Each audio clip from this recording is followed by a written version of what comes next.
hori esan da, atzeko zara, baina hasiera helduko diot, eta aurrena ideia oso orokor bat, eta oso arrunta, eta denok oso ondo dakizuena esango izut. Eta da, fikzioa dala, poesia dala, literatura esatez aion hori dala.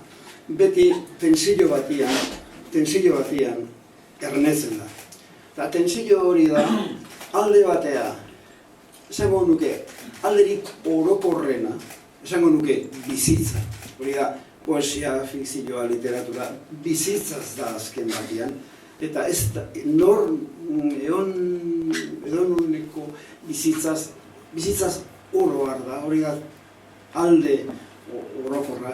Baina, tensio horregatik, baina horretara iristeko, ez da beste disiplina batzuk bezala, soziologia bezala, ez da orokorretik abiatzen, baizik eta abiatzen da izpietatik, gauzarik konkretuenetatik, partikularrenetik abiatzen da.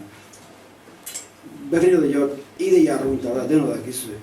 Bistan da, personai bat gogoratzeko Ana Karenina.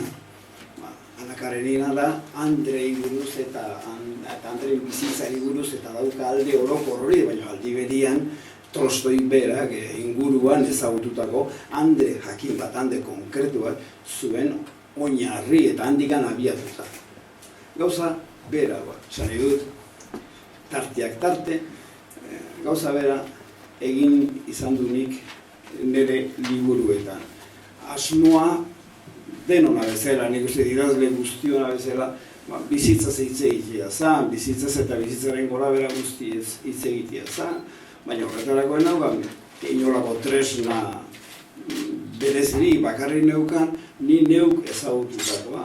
Ni neuk ezagututako maistra hemen, ni neuk ezagututako mutiko eskorra eta neskako eskorra, ni neuk ezagututako aurreneko dentzaldiak edo bigarrengoak. Ni neuk ezagututako gaitzak eta heriotzak eta pozak eta esan dut hemen batez ere haurtzarua bukatu bitartian. Zer ni herri honetan bizi izan haurtzarua bukatu arte, ni 13 urtekin joan izan herri honetatik. Orduan aurreneko 13 urteak osoik hemen dituen. Beraz, ordu arte ezagututakoak, haiek izan dian ezako, liburu askotako erna mundu. Izan dira abia puntu, hortikan abiatu naiz. Askotan ia konturatu gabe ere, esan izuki idazten ari zara, esan zu behar dezu okindegi bat, eta okindegi hartu duzu, okindegia sortzez izan hemen umetan ezagututako okindegia. Oain hau esan da, alde orokor honi, danbore eman diot eta sarrera bat egin dizuetu hain, ne ustetan esango dut gauza nahiko erradikala. Gauza erradikala da, naiz eta askotan aipatzen da, bai Obama eta bai Euskal Herria eta askotan aipatzen da, nik esan nahi dut, niretzako eta geota seguruago nago, toki hau, partikular hau, batzuk esango duke Ernilloren inguruko zakite lurralde hau, niretzat bakana da, bakana erabat. Esan nahi dut, ezin da zera orokorrago batean desegin, ezin da, esango dut euskal hitzkarpilakin, ezin da subsumitu beste inolako zera, ente orokorragoan. Politikoki, bai, administratiboki, bai, esan dezakegu, Asteaso dala, Tolosaldea, eta esan dezakegu, Tolosaldea dala, ez dakit, Gipuzkoa eta Gipuzko Euskal Herria, eta bar esan dezakegu. Hori administratiboki esan detike, baina poetikoki, fikzioari dagokionez, literaturari dagokionez, nire ustez, hau da, erabat leku aparte bat. Hemen bertan, esan dizuet adibide bezala eta zerta izan nahi zen pixkata, hobeto argitzeko kontua. Hemen bertan, nik jaso dut herriko segalari batek argian orain dela ez dakit 30 urte edo egin zuen elkarrizketa bat. Elkarrizketa horren pasarte batean, nik izugarri gustatu ziren. Pasarte batean esaten du, bai, hemen bai seganun, polita da, seganun, nun da, esango nuke, nun da, kirol hori nun, da esate dugeak, eta esate jo, posterri esate jo, behizaman, Hernani, hemen eta eta esaten du, esate baterako Eibarren ez dakiteke zer gai horri buruz. Nik uste dut zuzena dela, esan nahi dut, Eibar, eta Eibarri buruz idatzi urpendara gutxi, Eibar da, toki bat da, partikular bat, eta hau da beste partikular bat. Orduan, nik hori oso modu tinkuan sinistu dut, ikasi dut, eta hori azaltzen dut liburu honetan. Hau da gida badau, hau da bide lagun bat esaten dana. Bidean jun, eta honekin bidean lagundu ingo dizu. Bidea azaltzen lagundu, eta hori da bide honetan azpian dagoen tesia. Gezora bat dire, liburu hau, gida hau, baita tesi bada. Tesi bat eta horreneko tesi horreneko lerrua da esatia, barkatu. Hau uniberso bada, hau mundu bada, hau toki jakin bada. Eta, barkatu, eukiko ditu antzak eta eukiko ditu zakit alako ezaugarri amonkumun batzuk beste tokiekin, baina berez, ardatzez, muinez, hau desberdina. Eta hori da, nik erakutsi nahi dut. Aurreneko lerroa. Bigarrengo lerroa, zeina sartuko daiten. Bigarren lerroa da esatea. Nahi duzu esan maitasunez, baina esan. Markazazue, ez duzue ulertu toki jau. Beste euskaldunok ere, ez duzue ulertu. Eta kanpotarrak zesanik ez. Eta bidaiariak hemen ala pasatzen zianak, haik ez da, usairik ere. Ez duzue ulertu. Eta horregatik, hemen azaltzen dana, baita ere da, tesi horren barruan da, uste horien aurkako alegin bat. Esango du garbi, baita ere, bersolaritzaz, aurreneko gogoeta nik hemen bersolaritzaz egiten du, hemen bersolari bat da, ondoan, horrela da, beste norbait. Bersolaritzaz egiten du gogoeta, eta egiten dut gogoeta, hain zuzen ere, hemengo partikular honetatik abiatzen naizelako, alegia, hemengoa zelako, Pello Rota, eta bere familia, eta bere ondorengoak, tartian piligarra. Esan nahi dut, guk oso hurbil eduki ditu alako. Orduan beraz, nik gogoeta bat egin behar nokan, hoi ere nire, esango nuke, nire baitan daulako, nire barrun daulako, nire aurreneko esperientzioen artean daulako. Uste dut, bersolaritzaz hemen esaten du dara, ez dala, normalean esaten da. Aurratik esaten dut, tesia da, eta radikala da. Beste puntua jarriko dut. Ez da bakarrik, ne ustez, bersolaritzari buruz iritzi desberdina daukadala eta ez da bakarrik hori. Baita ere beste euskaldunea izan edo eta ezpaiezu esaten baita beste idazlei ere. Esaten dut, behira, zuek ona begiratu dutunean, ez zu ikusi, ez da erdilaren gatilare, esate baterako. Zuek ez zu ikusi, hemen bertan, bertan, pensa, mendizulon da, nola nahi baduzu esan. Hor egon zan, emeretzigaren buelta, Juan Bautista Agirre bat egon zan. Eta Juan Bautista Agirrearen bibliotekaren zerrenda ikusten baduzu, 5 hizkuntzetan zeuden, haren liburuak.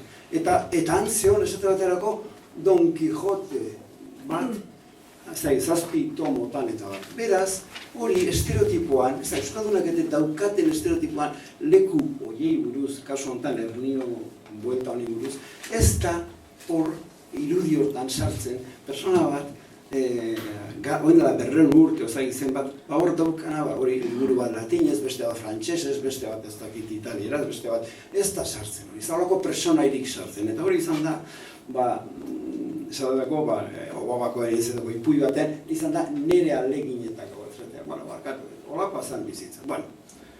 Eta ez da imaginatzen, ez da ere, hemen bertan, oso hurbil, ez, Juan Bautista Agirre hiltzan etxetikan, oso hurbil, egon zala Antonio Arrue bezalako idazle bat, Antonio Arrue, ez da agiri inun, izan zan komunion tradizionalistakoa, eta bade retro izan zan hori, ez da orduan ez da inun azaltzen, baina gero zu begiratzen duzu, errealitateari begiratzen duzu, eta kontuatzen zean, Antonio Arrue izan zala, 1975an izan zala, Gabriel Aresti eta Jon Miranda eta Gandiagatek errebindikatu zituen agian aurreneko dako idazlea.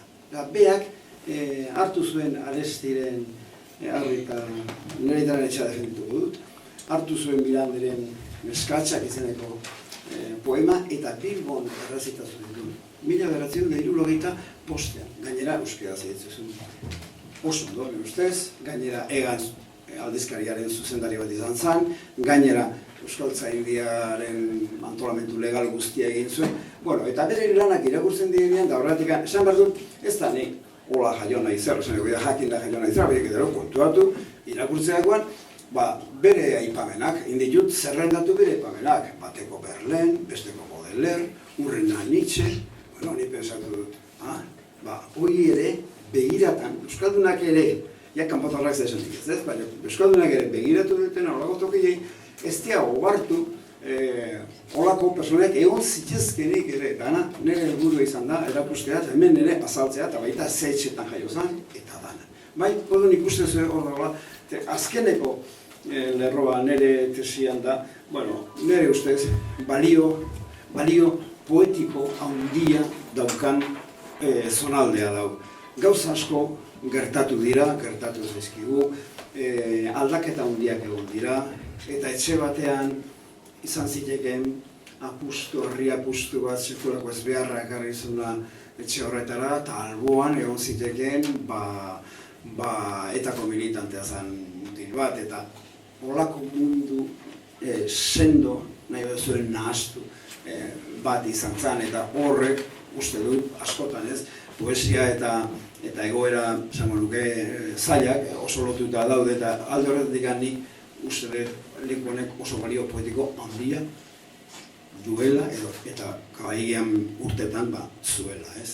Bueno, hori da, liburu honek, piano, pausorik paso, ez? 17 toki bidez, azaldu nahi duena, eta 17 toki hartu ibilbide honetan, eta erakutsi nahi duena. Eta hori esan da, nik uste, liburu baterako dugu, Durangon aurkeztuko dugu, Durangoko azokan aurkeztuko dugu, baita ere, eta gero paseatu, ez dakit, nahi paseatuko dugu, gogoa dugu guztikan, ez pensatzen erik, eta paseatzeko inork hartu nahi baldin badu hau, edo entzun nahi baldin badu aztu nintzen desatia, grabaketa batzuk ere egin ditugu, bidea eginez batera, grabaketa batzuk egin ditugu, eta orduan nahi baldin badu norbaitek grabaketa horiek entzun, eta baita ere, eta gero gehiago egin dugu, panelak daude baita ere, eta orduan horra azaltzen da, pikin bat, tesi hori, mundu hori, eta balio poetiko hori. Eta zehose, gehiago esan dugu, baina ez da, guain gozi da. Agian bukatzeko bai, garbi eta berela hizkuntzatara pasatzen gara, baina galderatara, esaten zuen bezala hori, ibilbide bat dago, orain zatitxo bat egineko genuke zuekin, ikus dezazuen gertutik nola dan benetan, panelak kolokatuta daude, ibilbidea ulertzeko testuekin, baina audioak ere, euskaraz eta gaztelaniaz, Bernardo Atxagak berak grabatuta, bere ahotsez eskaintzen dira jadanik, eta laster ere ingelesez eskura egongo dira hor beste lokuzio batekin, beraz nolabait irisgarritasuna lantzeko. Informazio guztia hemen daukazue, bai prentsa barrean eta sortu diren materialetan. Eta bai hori bai, dei egin nahi diegu, larun batean Muskerraren eguna egingo dugulako, hori da proiektua martxan jartzen dugu, baina hemen daukazue, larun batean ibilbideari lehenbiziko urratsa eman nahiko genioke, eta beraz, zenbait ekitaldi berezi izango dira egun horretan, 11etan espero dugu edo bietorria izango da asteazura jendea hurbildu dadin, 12etan egingo dugu Muskerraren bidea, eta kasu horretan etortzen diren guztiek aukera izango dute Bernardo Atxagarekin batera egiteko ibilbide hori eta bere, nola baiten zuen. Eta gero, baita ere, esan behar da, argazkiaren, hau agian Montxo Armendariz izortzaio ideia. Montxo Armendarizek Obaba filma egin zuenean, hartu zuen liburuko estena hori, bakizue Armainetan eskolako argazki egiten dugu, eta estena hortan, ume batek beste bati Muskerra sartzen dio belarretik, eta hori hartu gendu, hau da, argazki hori, orduko argazkia, hau da, eskola hori, hau da. Eta orduan, pensatu genduen, ez gen egin egiteko modurik izango zen, baina pensatu genduen zertik anez hori egin, deitu hemen argazki honetan, hemen 8-9 urte genitun, zertik ez deitu, aieita, ia dena osatzen genuen taldea. Eta hori estimatzen jota asko. Pili Legarrari eta udaletxeak eta idoiak eta egin dute sekulako lana, nire investigazio bat, eta ia daudenak, bizidienak, labestia bizi, bekainantzeko bizidea, eta aidanak ekartzeko alegin egin dut. Orduan, igandian, okerrik ezpa, denok. Larun batean bai, igandian.